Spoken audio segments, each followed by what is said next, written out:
સાચી વાત છે. એનું કારણ એ છે કે એ લોકો ખૂબ ઓછા વેતનની અંદર પણ જોબ કરતા હોય છે.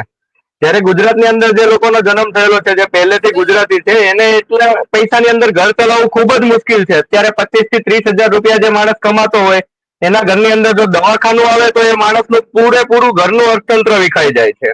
જ્યારે જે બહારથી આવેલા હોય એ લોકોને એટલો ખર્ચો હોતો નથી, અને ત્યાં સેલેરી ધોરણ શું હોય આપણને ખ્યાલ નથી, પરંતુ અહીંયા એ લોકો બહુ જ નાની એવી કિંમતની અંદર પણ નોકરી કરવા તૈયાર થઈ જાય છે, જેની લીધે ગુજરાતીઓને નોકરીના ચાન્સ ઓછા રહે છે અને બહારથી આવેલા હોય એમના ચાન્સ વધી જાય છે.